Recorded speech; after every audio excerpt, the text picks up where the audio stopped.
오늘 하나님께서 우리에게 주신 말씀 누가복음 4장 14절부터 30절까지의 말씀입니다. 신약성경 94면에 있습니다. 누가복음 4장 14절부터 30절까지의 말씀입니다.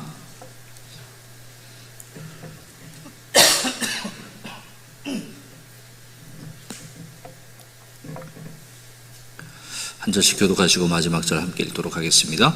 예수께서 성령의 능력으로 갈릴리에 돌아가시니 그 소문이 사방에 퍼졌고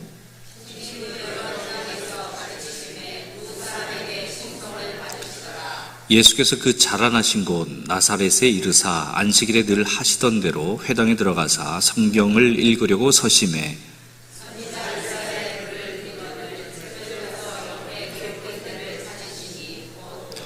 주의 성령이 내게 임하셨으니 이는 가난한 자에게 복음을 전하게 하시려고 내게 기름을 부으시고 나를 보내사 포로된 자에게 자유를 눈먼 자에게 다시 보게 함을 전파하며 눌린 자를 자유롭게 하고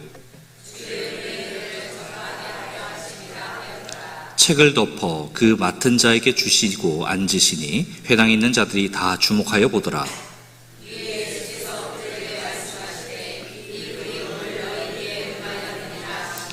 그들이 다 그를 증언하고 그 입으로 나오는 바 은혜로운 말을 놀랍게 여겨 이르되 이 사람이 요셉의 아들이 아니냐.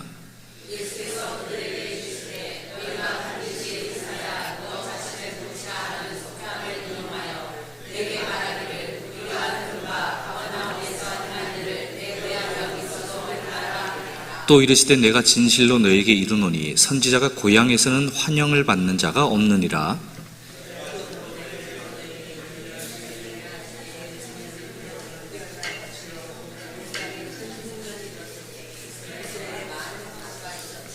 엘리야가 그중 한 사람에게도 보내심을 받지 않고 오직 시돈 땅에 있는 사렙다의 한 과부에게 뿐이었으며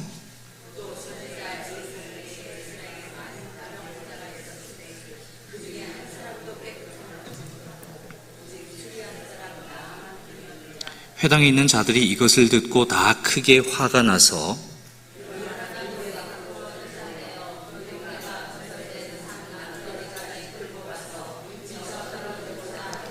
함께 읽겠습니다. 예수께서 그들 가운데로 지나서 가시니라. 아멘. 하겠습니다. 하나님, 우리는 참으로 복받은 자들입니다. 하나님을 예배할 수 있는 기쁨이 있고 하나님을 찬양함에 또 놀라운 은혜가 있고 하나님과 기도하며 교제할 수 있고 하나님의 말씀을 오롯이 마음에 새겨서 우리의 말씀에 우리 안에서 그 말씀에 생명력 있는 능력을 경험할 수 있으니 우리는 참으로 복받은 사람입니다. 하나님, 이 귀한 시간 가운데 우리에게 찾아와 주셔서 우리에게 계시하여 주시고 말씀의 은총을 덧입혀 주옵소서. 진리의 말씀이 우리의 심령 한가운데를 파고들게 하시고 파고든 그 말씀이 우리의 전 인격을 변화시키는 동기가 되게 하시고 그러한 성령의 마음을 받아서 우리의 삶 속에서 말씀의 사람, 승리의 사람, 그리고 하나님의 사람으로 거룩하게 세움받게 되게 하여 주옵소서. 예수님의 이름으로 기도하옵나이다. 아멘. 이 시간 함께 한번 인사해 보도록 하겠습니다. 당신은 복받은 사람입니다. 네, 복받은 사람입니다. 네. 복받은 사람이에요. 네, 수요일 날 오셨으니까 복받은 사람이고 하나님을 예배할 수 있고 은혜를 나눌 수 있고 함께 웃을 수 있고 또 하나님의 말씀을 들을 수 있는 것이 얼마나 큰 복인지 모릅니다.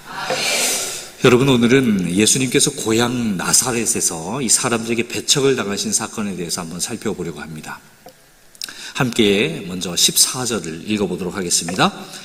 예수께서 성령의 능력으로 갈릴리에 돌아가시니 그 소문이 사방에 퍼졌고 친히 15절까지일까요? 친히 제가 이렇게 여러 회당에서 가르치심에 뭇 사람에게 칭송을 받으시더라. 아멘.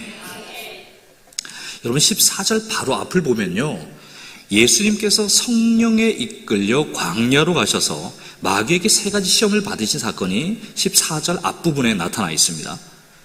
그리고 바로 다음 절인 14절에 예수님이 갈릴리로 돌아오셨다라고 하니까 이게 마치 시험을 받으신 그 다음날 아니면 며칠 후에 갈릴리로 예수님이 오셨다라고 생각할 수도 있어요. 그런데 사실은 그렇지 않습니다. 13절과 14절 사이에 시간적 공백이 짧게는 6개월, 길게는 1년이라는 시간이 거기에 숨어져 있습니다. 공간복음이라고 하는 마태, 마가, 누가는 이 1년 동안의 흔적들을 거의 사용하지 않고 갈릴리에서 첫 사역을 한 것처럼 이야기를 하고 있지만, 사실은 이 1년간의 시간을 예수님은 사역을 쭉 하시고 난 후에 갈릴리로 돌아오신 거예요. 그 1년간의 흔적은 많이 나타나 있지는 않지만 요한복음 1장에서 5장까지의 내용에 그렇게 간단하게 기록이 되어 있습니다. 이를테면 갈릴리 가나에서 혼인잔치에서 물로 포도주를 만든 사건이라든가, 또 예루살렘에서 내려가 니고데모와 대화를 나눈 사건이라든가, 사마리아 수가성에서 한 여인과 우물가의 여인과 이야기를 나눈 사건, 이것이 바로 공생의 1년 차에 기록이 되어 있는 사건입니다. 그러나 거의 대부분의 시간을 1년 동안 유대와 예루살렘에서 주로 활동하시면서 예수님은 천국 복음을 선포하시고 하나님 나라의 일을 계속 행하셨습니다. 그리고 그 1년을 꽉 채운 후에 다시 갈릴리로 이렇게 돌아오신 거예요. 그래서 14절에 갈릴리에 돌아가시니, 이것은 바로 이 시점부터 본격적인 갈릴리 사역이 시작되는 거고요. 공생의 2년 차가 열리게 되는 것입니다. 예수님은 공생의 전체를 보면 대부분의 시간을 갈릴리에서 보내셨어요. 12제자를 부르신 것도 갈릴리였고요. 산상순을 가르친 것도, 수많은 병자를 고친 것도 대부분 이 갈릴리 사역 기간에 일어난 일입니다. 2년차, 3년차 그 사역 기간에 일어난 일이죠. 오늘 본문은 예수님께서 갈릴리로 오셨을 때 그 소문이 삽시간에 사방으로 퍼졌다라고 기록하고 있어요. 예수님이 지난 1년 동안 예루살렘과 유대 땅 곳곳에서 아주 놀라운 일들을 행하셨다라는 소식이 이곳 갈릴리에도 조금씩 흘러 들어왔을 것이기 때문에 예수님이 갈릴리로 돌아오셨다라는 소식은 불이 붙듯 아주 빠르게 입에서 입으로 번져 나갔을 겁니다. 예수님은 그래서 갈릴리의 이 여러 회당을 다니시면서 말씀을 가르쳤어요. 그런데 사람들은 이 예수님의 가르침을 들으면서 서기관이나 또는 바리새인들과는 전혀 차별화되는 그런 느낌을 받은 것 같아요. 이제까지 한 번도 경험해 보지 못한 어떤 신적인 권위를 예수님에게서 느꼈고, 말씀이 규율과 어떤 무거운 짐으로 그렇게 다가오는 게 아니라 영혼을 자유롭게 하는 하나님의 은혜를 그렇게 느끼게 된 것이죠. 이와 같은 반응이 소문이 되니까 사방에 빠르게 퍼져나가게 되고 모든 사람이 예수를 칭송하게 되었다라는 것입니다. 어느 날 예수님은 이 갈릴리 지역 안에 있는 여러 한 200여 개의 도시가, 마을들이 있었다고 하는데, 그곳에서 그 갈릴리 지역 안에 있는 자신의 고향 나사렛으로 발걸음을 옮기셨죠. 예수님은 안식일에 회당 예배에 참석을 했는데요, 당시 유대인 회당 이 예배에서는 말씀을 읽고 강론하는 순서가 항상 있었어요. 이 예배에 참석한 성인 남자라면 누구나 다 자원해서 말씀도 읽을 수 있고 또 자기가 그 말씀을 해석해서 풀이하는 강론을 할 수 있는 기회를 얻었거든요. 읽기를 원하는 사람이 그 회당에서 일어서면 회당 관리자가 그에게 읽을 수 있는 성경의 두루마리를 이렇게 줍니다. 그리고 그 사람은 정해진 순서에 따라서 말씀을 낭독해요. 그러니까 내가 읽고 싶은 걸 읽는 게 아니라 전해준 걸 순서에 따라 읽게 되는 거예요.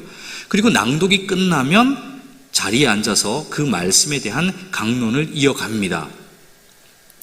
예수님은 오늘 두루마리를 받아서 펼쳤는데 희한하게도 이사야 61장의 첫 부분이 나온 거예요. 그게 오늘 본문 18절과 19절에 기록되어 있는 내용입니다.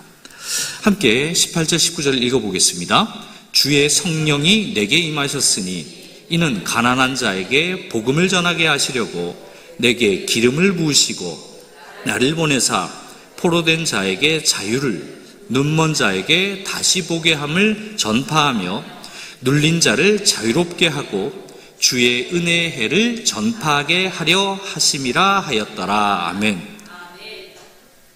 여러분, 예수님이 읽으신 이 말씀은 나사렛 사람들에게 전혀 낯선 그런 내용이 아닙니다.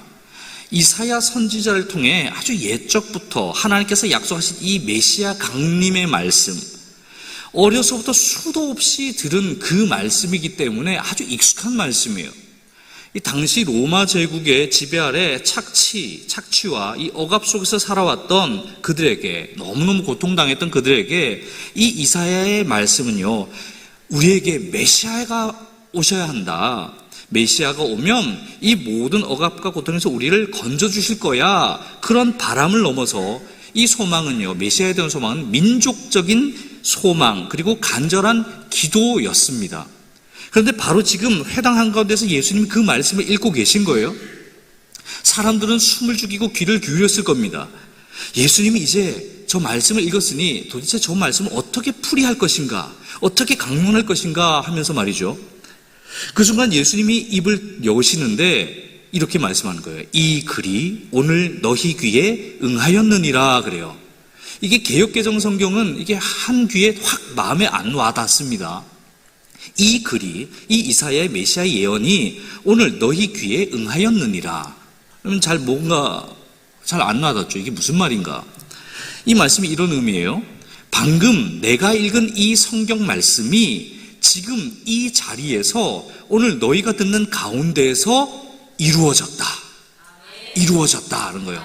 메시아의 예언이 지금 너희가 들었지, 이 예언이 여기에서 이루어졌어. 이게 무슨 말이에요? 내가 메시아야. 이 말입니다. 이사야 61장에 나오는 주의 성령이 내게 임하신 그 의로운 종이 예수님 자신이라는 거예요. 700년 동안 이스라엘 백성들이 기다리고 또 기다려 온 그 메시아가, 이스라엘의 모든 억압과 고통에서 건져주실 그 메시아가 바로 예수님 자신이라는 겁니다. 그리고 이사야의 이 예언이 언제 성취되기 시작하냐면 바로 오늘이라는 거예요. 성경 말씀이 오늘 이루어졌다. 오늘 너희 귀에 응하였느니라 그러죠. 그렇다면 여러분, 그 성취의 내용이 뭘까요? 메시아가 도대체 뭘 성취했냐? 그 내용은 이사야 61장의 말씀이고 또 오늘 본문 18절과 19절의 내용이겠죠, 당연히.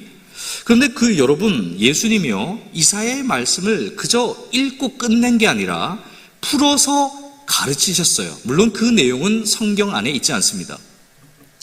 그러나 성경 전체, 이 사복음서 전체를 관통하는 예수님의 이 메시지들을 유추해서 보면 이 말씀이 어떤 식으로 흘러가는지를 우리는 알아차릴 수가 있어요. 예수님은 포로된 자에 대해서 말씀하실 때 포로가 된 자란 단지 감옥에 갇힌 그런 사람을 이야기하는 게 아니다. 죄를 짓는 사람은 죄의 종이 된다. 죄의 쇠사슬에 묶여서 벗어나고 싶지만 벗어날 수 없는 사람, 자기 생각에 좁은 울타리에 갇혀서 꼼짝도 못하며 살아가는 것, 그것이 바로 포로의 삶이야. 메시아는 그 참된 속박에서 사람을 해방시키려고 왔다라고 말씀했을 겁니다. 눈먼 자에 대해서도 아마 이렇게 해석을 했을 거예요. 눈먼 자란 단순히 육신의 눈이 보이지 않는 맹인, 그걸 뜻하는 게 아니라 영적으로 눈이 어두워 하나님을 보지 못하고 하나님 나라의 영광을 바라보지 못하는 그런 사람, 그 사람이 진정으로 눈이 먼 자다. 메시아는 바로 그 눈을 열어주러 온 것이다 라고 해석했을 겁니다. 또 가난한 자에서도 마찬가지예요. 가난한 자는 사람이 밥을 못 먹어서 배가 고픈 거 아니야. 영혼의 양식이 없는 거, 그것이 훨씬 더 깊은 굶주림이다. 눈에 보이는 물질의 부족만을 그저 가난이라고 여기지 말고 정작 영혼의 풍요를 구하지 않는 것, 그게 정말 가난한 상태야. 이렇게 말씀하셨을 거라는 거죠. 예수님은 사람들이 마치 미처 생각하지 못했던 아주 깊은 차원의 자유와 아주 깊은 차원의 빛과 깊은 차원의 풍요가 무엇인지를 알아듣기 쉽게 가르쳤을 것입니다. 그런데 여러분, 예수님이 읽으신 이 이사야 61장에는 본래 이사야 61장을 본래 보면 여호와의 은혜의 해와 우리 하나님의 보복의 날을 선포하여 모든 슬픈 자를 위로하되 라는 구절이 있습니다. 이게 원어예요. 그런데 예수님은 두루마리를 읽으면서, 이사야 두루마리를 읽으면서 은혜의 해와, 여호와의 은혜의 해와, 여기까지만 딱 읽으신 거예요. 그 뒤에 바로 붙어서 나오는 거, 하나님의 보복의 날을 선포하여, 이 부분을 읽지 않았다는 거예요. 그 부분을 예수님이 놓쳐서 못 읽은 게 아니라 그것을 의도적으로 은혜의 해까지만 읽은 거예요. 일부러 안 읽었다는 거죠. 왜 그럴 것인가요? 그것은 예수님의 초림, 즉 이 땅에 지금 처음 오셨잖아요. 육신의 몸을 입고 이 땅에 처음 오신 목적이 심판이 아니라 구원, 은혜의 해, 구원을 위해서 오셨기 때문입니다. 예수님의 이 첫 번째 오심은 죄인을 정죄하러 온 것이 아니라 잃어버린 자를 찾아 구원하러 오신 것이었어요. 그래서 예수님은 하나님의 보복의 날이라는 그 문장을 읽지 않으면서 사람들이 구원에 집중하게 만들었던 거예요. 어쨌든 여기까지는 참 분위기가 좋았습니다. 22절을 함께 한번 읽어보겠습니다. 22절이에요. 그들이 다 그를 증언하고 그 입으로 나오는 바 은혜로운 말을 놀랍게 여겨 이르되 이 사람이 요셉의 아들이 아니냐 그래요. 여기서 증언했다라는 표현은 단순히 고개를 끄덕인 그 정도 동의한다는 정도가 아니라 감동을 너무 크게 받아서 옆 사람에게 막 이야기를 전하고 싶을 만큼 아주 감탄했다, 너무너무 크게 감탄했다, 그런 뜻이에요. 그런데 바로 그 순간 사람들의 마음 깊은 곳에서 뭔가 스물스물 올라오기 시작하는 거예요. 잠깐, 저 예수가 저런 말을 한다는 거 결국 자기가 메시아라는 그런 말이 아니야? 그러한 생각이 드는 순간 이제 의심이 피어오르게 되는 거예요. 사람들은 예수님께서 이사야의 예언을 그토록 깊고 신령하게 풀어내시는 것, 예수님이 어떻게 이렇게 신령하게 풀어내시는 것까, 그 때문에 진심으로 감탄하고 놀라워했어요.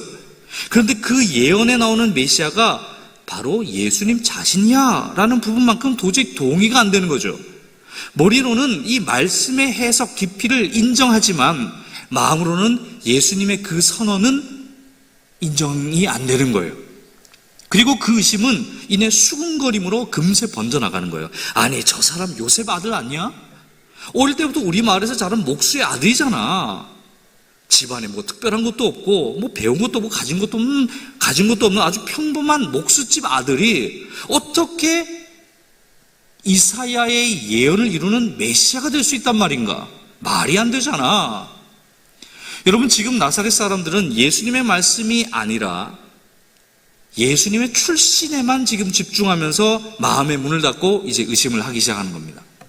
바로 그때 예수님이 아주 단호한 어조로 말씀하기 시작해요.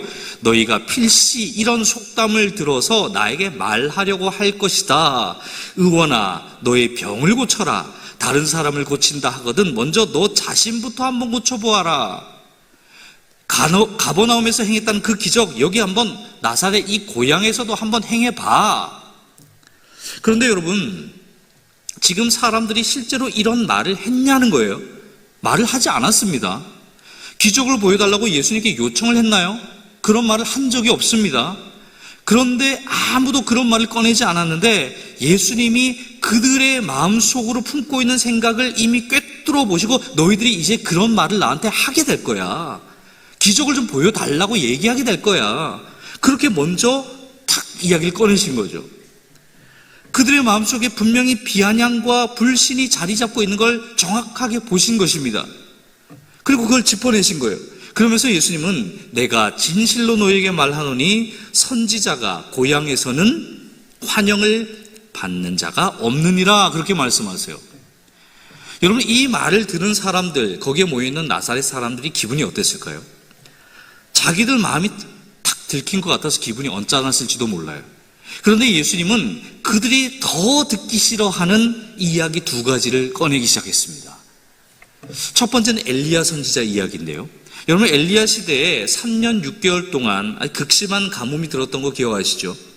비 한 방울 내리지 않으니까 온 땅이 다 타들어가고 먹을 것이 없어 굶주리는 사람들, 죽는 사람들이 속출했던 바로 그때 이스라엘에는요, 수많은 과부들이 굶주림으로 죽어가고 고통받고 있었습니다. 이스라엘 땅에도 수많은 과부들이 있었어요. 그런데 여러분, 하나님은 엘리야를 어디로 보내셨죠? 이스라엘이 아니라 북쪽에 있는 이방 땅, 시돈에 속한 사렙다라는 곳에 사는 한 이방인 과부에게로 엘리야를 보내세요. 이스라엘에도 수많은 과부들이 있는데 그들을 외면한 것처럼 보여요. 그대로 두신 채 하나님의 은혜는 이방 땅의 한 과부에게로 흘러들어갑니다. 두 번째 이야기가 엘리사 선지자 이야기예요. 여러분, 나아만 장군을 기억하실 겁니다. 아람 나라의 군대 장관이죠. 나병에 걸렸다가 요단강에서 7번 몸을 씻고 깨끗함을 받은 사람이에요. 그런데 나아만은 이스라엘 사람이 아니죠. 단순한 이방인이 아니에요. 당시 이스라엘과 전쟁 중이던 적국 아람의 가장 뛰어난 장군이었거든요. 이스라엘 백성들 입장에서는 이 철천지 원수나 다름없는 그런 사람이에요. 그 당시 이스라엘 안에도 나병 환자가 있었을까요? 없었을까요? 많았습니다. 적지 않았어요. 그런데도 하나님의 치유, 하나님의 놀라운 구원이 이스라엘이 아니라 그 원수 나라의 한 장군에게 임하게 된 거예요. 여러분, 이 두 이야기를 들은 지금 현재 나사렛 사람들의 기분이 어땠을까요? 그들의 얼굴이 굳어졌을 겁니다. 속에서 뭔가가 치밀어 올랐을 거예요. 자기 백성이 지금 고난 가운데 신음하고 있는데 하나님께서 그 백성은 내버려 두시고 이방인에게, 그것도 원수 나라의 장군에게 그렇게 은혜를 베푸셨다라는 이야기를 누가 편하게 들을 수가 있겠습니까? 이스라엘 역사에서 가장 위대한 선지자 2명, 엘리야, 엘리사를 통해 하나님이 바로 그런 일을 행하셨다라는 그 이야기는요, 유대인들에게 있어서는 아주 듣기 싫은 이야기입니다. 자존심을 긁어내는 걸 넘어 도저히 받아들이기 힘든 그런 이야기라는 거죠.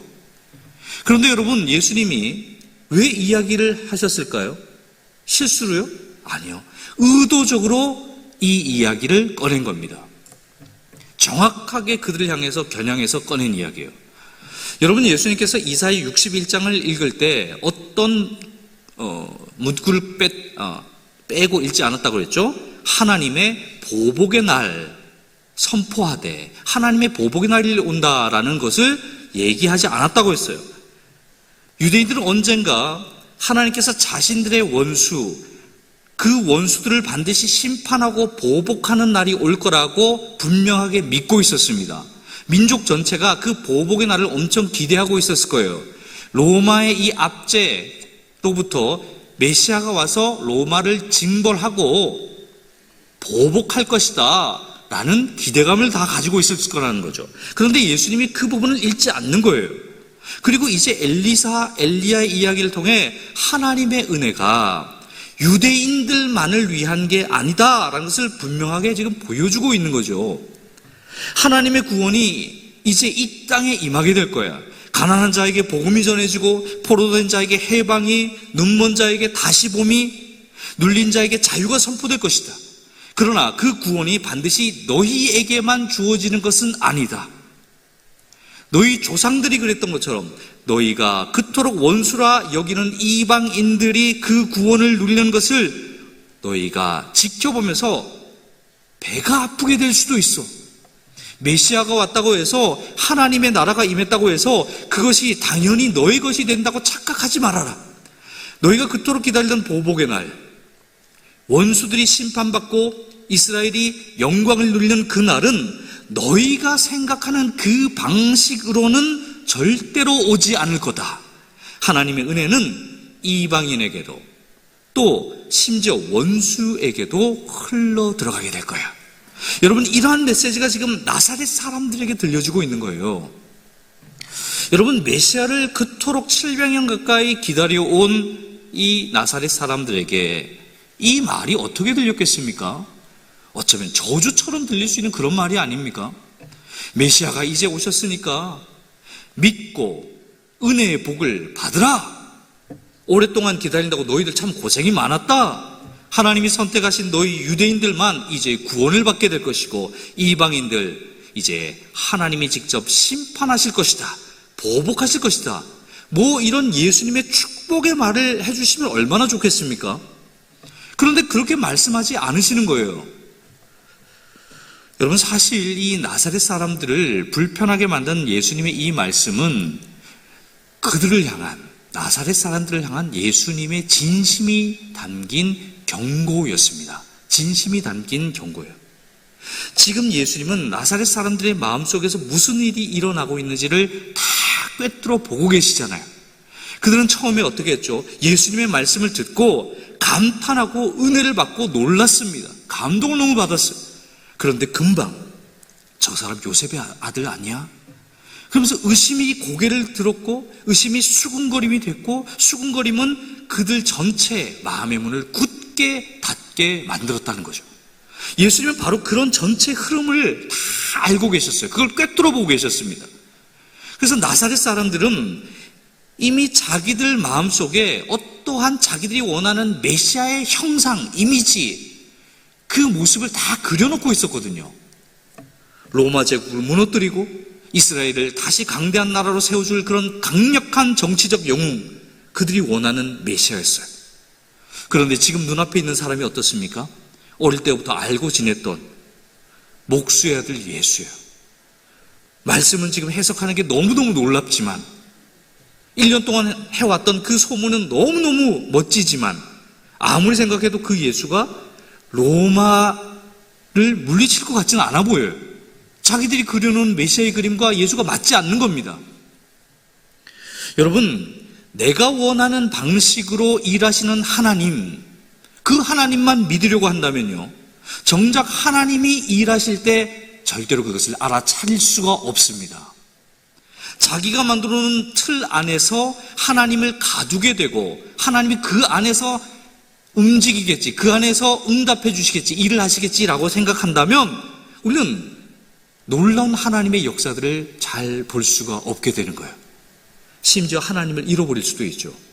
그래서 예수님은 너희가 지금 품고 있는 그 고정된 생각, 너희가 만들어 놓은 메시아 상, 그거 내려놓지 않으면 메시아가 지금 네 눈앞에 있어도 너는 믿지 못하게 될 거다. 그리고 믿지 못하면 너희도 구원이 없어. 그렇게 지금 경고하고 있는 거예요. 제발 너의 경험, 너의 지식, 너의 소원, 그걸 메시아에게 대입하지 말란 말이야 라는 것입니다. 그렇다면 여러분, 예수님이 왜 이토록 날카롭고 불편한 말씀을 자기 동네 사람들한테, 심지어 자기가 다 아는 어른들은 아닐 거예요, 그 동네 사람들한테 이렇게 날카롭고 불편한 이야기를 하고 있는 걸까요? 자기를 배척할 것이고 거부할 것을 아셨기 때문에 그걸 미리 아시고 너무 미워서 그렇게 심하게 말을 한 걸까요? 아닙니다. 예수님은 그들의 마음속 깊은 곳을 이미 훤히 꿰뚫어 보셨다고 했죠. 말씀을 듣고 감동을 받으면서도 동시에 눈에 보이는 이 현실적인 조건만을 따지고 자기들이 원하는 방식대로 우리에게 메시아가 와야 된다, 구원이 와야 된다라고 고집하는 그 인간의 부패한 죄성, 부패한 마음을 예수님은 다 꿰뚫어 보고 계신 겁니다. 그래서 그 마음을 정면으로 탁 꼬집어 주는 거예요. 제발 스스로 너의 그 부패한 마음을 돌아봐라, 회개해라, 그걸 바라셨던 거죠. 예수님은 다시는 조상들이 반복했던 그러한 실수를 되풀이하지 말아라, 이번만큼은 진짜 구원을 붙잡을 수 있기를 바라는 간절한 마음에서 우러나온 예수님의 말씀이었던 겁니다. 그렇다면 여러분, 나사렛 사람들이 예수님의 이 말씀을 듣고 어떤 반응을 보였죠? 맞습니다, 주님. 우리가 눈에 보이는 것만 따지고 우리 기준대로 메시아를 그렇게 생각하고 판단하려고 했습니다. 우리 마음을 어떻게 그렇게 잘 아셨습니까? 우리가 회개해야겠어요. 우리가 잘못했습니다. 예수님이 말씀해 주시는 그 메시아 상을 믿고 예수님을 따라가겠습니다. 이랬다면 얼마나 좋았을까요? 그러나 그들의 반응은 전혀 달랐죠. 뭐라고? 우리가 이방인보다 못하다는 거예요? 하나님이 선택하신 민족이 우리인데 감히 이방인의 믿음, 그걸 본받으라고? 그들의 자존심이 무너지면서 마음속에 억눌려 있던 그 분노가 한꺼번에 탁 튀어나오는 거예요. 사람들이 자리에서 벌떡 일어났습니다. 예수님을 붙잡아서 회당 밖으로 끌어냅니다. 그것도 모자라 끌고 가서 어디까지 가요? 낭떠러지 절벽 끝까지 끌고 가서 예수님을 밀쳐 떨어뜨리려고요. 죽이려고 오는 거죠. 불과 조금 전까지만 해도 참으로 은혜로운 말씀이다, 놀랍다, 그렇게 감탄하던 사람들이 예수님의 말씀 몇 마디에 살인 충동을 느낄 만큼 분노가 폭발하는 겁니다. 여러분, 어떻게 이런 일이 일어날 수가 있는 걸까요?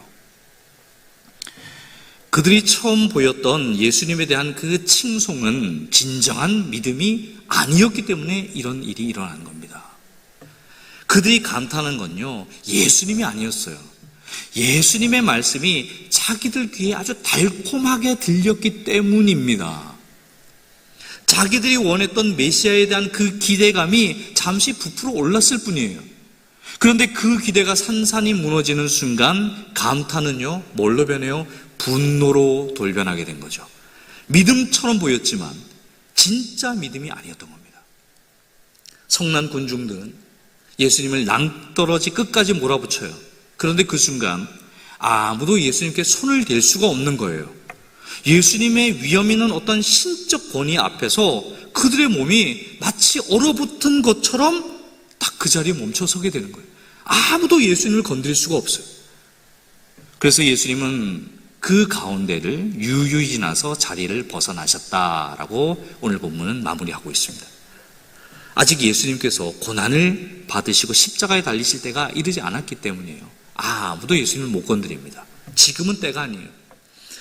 여러분, 저는 오늘 이 본문을 묵상하면서 제 마음속에 있는 죄의 뿌리에 대해서 한번 생각해 보게 되었습니다. 예수님께서 나사렛 사람들의 이 교만한 마음을 탁 짚어주면서 돌이키라, 진심으로 경고하셨을 때 그들은 회개 대신 분노를 선택했고 예수님을 낭떠러지 밑으로 밀어버리려고 했던 그런 모습이 저의 모습인 것 같아서 마음이 참 불편했습니다. 하나님의 말씀을 통해 혹은 성령의 조용한 음성을 통해 저의 잘못된 것을 때때로 지적하실 때 저는 겸손하게 바로 무릎을 꿇고 주님, 제가 잘못했습니다. 제가 틀렸습니다. 지금까지 하나님이 기뻐하시는, 지금부터는 하나님이 기뻐하시는 그 방향대로 그 길을 한번 걸어가 보겠습니다. 그렇게 하지 않을 때가 많았습니다. 지적을 받는 순간 먼저 변명이 떠오르고 덮어두고 싶은 마음이 생기고 슬며시 그 책임을 다른 사람에게 떠넘기고 싶었던 거죠. 특히 다른 사람들과의 어떤 불편한 감정이 생겼을 때 성령께서는 제 마음속에 사랑해라, 온유해라, 오래 참아라, 긍휼히 여겨라, 관용을 베풀어라, 이렇게 분명히 속삭이셨는데 저는 죄의 뿌리에서 올라오는 이 싹을 주님의 도우심을 받아서 잘라버리려고 하지 않고 그냥 내버려 두면서 주님, 제가 화내는 것이 뭐가 문제입니까? 저 사람이 잘못했지 않습니까? 저는 정당합니다. 잘못은 저 사람에게 있습니다. 그렇게 변명하곤 했습니다. 나의 성품을 고치시고 회복하시려는 하나님의 말씀을 의도적으로 밀어버리고 거부하고 나보다 나를 더 잘 아시는 그 하나님 아버지를 내가 밀어내는 그 순간 저 역시 예수님을 낭떠러지로 밀어버리려고 했던 그 나사렛 사람들과 다를 바가 없다는 것을 깨닫게 되는 겁니다. 여러분, 우리는 나사렛 사람들을 향해 손가락질하기 쉬워요. 어떻게 메시아를 저렇게 눈앞에 두고도 저렇게 할 수 있느냐? 그러나 사실 우리도 날마다 같은 선택과 같은 기로에 서 있지 않습니까? 말씀 앞에서 내가 무릎을 꿇을 것인가? 아니면 그 말씀을 내가 밀어낼 것인가? 성령의 음성에 내가 귀를 기울일 것인가? 아니면 내 고집을 붙잡을 것인가? 나사렛 사람들은 결국은요, 평생에 다시 오지 않을 그 기회를 그날 스스로 걷어찬 꼴이 되어 버렸습니다. 메시아가 바로 눈앞에 계셨는데 그분을 밀어낸 것이죠. 여러분, 우리는 그 실수를 반복하지 않았으면 좋겠습니다. 우리 마음에 말씀이 불편하게 느껴지는 바로 그 순간이요, 사실은 하나님이 우리를 가장 깊이 사랑하시는 순간이라는 것을 기억하실 수 있길 바랍니다. 여러분, 저는 이 나사렛 사람들이 예수님을 거부하게 된 가장 근본적인 이유가 도대체 뭘까 곰곰이 묵상을 해보았는데요, 어쩌면 그 이유가 여러 가지가 있겠지만 익숙함 때문일 수도 있겠다, 그런 생각이 들었어요. 익숙함. 여러분, 만약 예수님이 나사렛 사람들에게 전혀 낯선 분이었다면, 처음 보는 분이었다면 어땠을까? 예수님이 행하신 놀라운 일들을 그저 소문으로만 1년 동안 들었던 사람들이었다면, 그런데 그 예수님이 여기서 나타나서 이렇게 말씀을 했다면, 혈루증을 앓던 여인처럼 저분의 겉옷자락만 만져도 내 병이 나을 것이다 라는 믿음으로 어쩌면 예수님께 달려갔고 예수님을 믿었을지도 모르겠어요. 그런데 나사렛 사람들은요, 예수님을 너무 잘 알았거든요. 어릴 때부터 함께 자랐고 커가는 걸 다 봤고 예수가 목수일 하는 거 오랫동안 보았죠. 그래서 그 오랜 익숙함이 그들의 눈을 멀게 하는 겁니다. 예수님이 입을 열어 놀라운 말씀으로 은혜를 지금 베풀고 계신데도 그 귀한 분이 누구인지를 제대로 못 보게 만드는 거예요. 익숙함 때문에. 그 익숙함이 가장 무서운 장벽이 되어버리는 거죠. 여러분, 신앙생활을 우리도 오래 하다 보면 똑같은 함정에 빠질 수가 있다는 걸 알아야 합니다. 교회가 익숙해지고 예배가 익숙해지고 말씀이 익숙해지죠. 찬송가 가사도 이제 다 눈을 감고 다 외워서 부를 수 있고 사도신경도 입에서 절절 흘러나오고, 그런데 바로 그 익숙함 속에서 정작 가장 소중한 것을 잃어버리고 있지는 않는가? 자신을 돌아봐야 합니다. 여러분, 솔직하게 한번 여쭤보겠습니다. 오늘 읽은 이 말씀, 가난한 자에게 주시는 복음의 능력, 포로된 자에게 주시는 자유함, 눌린 자에게 주시는 해방, 눈먼 자에게 주시는 다시 보게 함, 이러한 말씀들이 지금 여러분의 삶 속에서 실제로 경험되어지고 있고 느껴지고 있습니까? 아니면 이런 말씀들이 그저 오래 들어온, 다 알지, 그냥 익숙한 종교적인 언어가 되어버리진 않았습니까? 구원이 뭔지, 진리 안에서 자유하게 된다는 게 뭔지, 생명의 풍성함이 뭔지, 그것을 머리로만 알지만 가슴으로는 더 이상 느끼지 못한 채 그저 세월만 흘러가고 있는 것은 혹 아닐까요? 내가 여전히 어떤 죄에 눌려 있는데도 그것을 인식조차 하지도 못하고 신앙의 이런 형태만 유지할 뿐 진정한 자유를, 진리 안에서 진정한 자유를, 예수 안에서 진정한 자유를 누리지 못하고 있으면서도 교회에 오랜 다닌 것이 신앙의 전부인 양 착각하고 있지는 않은지 진지하게 기도하면서 되돌아보아야 할 것입니다. 수십 년을 함께 살아온 부부도요, 매일 얼굴을 보는 자녀도요, 너무 익숙해지면요 감사함을 잃어버립니다. 그 귀하고 소중한 존재가 어느 순간 그저 당연한 존재가 되어버리죠. 하나님과의 관계도 복음도 마찬가지예요. 익숙해지면 더 이상 소중하게 여기지 않게 되고 마치 다 아는 것처럼 여기게 돼요. 그리고 다 안다고 생각하면 더 이상 구하지도 않고 더 이상 간절함도 생기지 않습니다. 여러분, 오랜 신앙 경력이, 교회에서 오랜 봉사가, 수없이 들어온 설교가, 내가 아는 모든 성경 지식이 우리를 자동으로 자유하게 해주지는 않습니다. 여러분, 진리는요 아는 것으로 끝나는 게 아니라 날마다 새롭게 경험되어야 하는 거예요.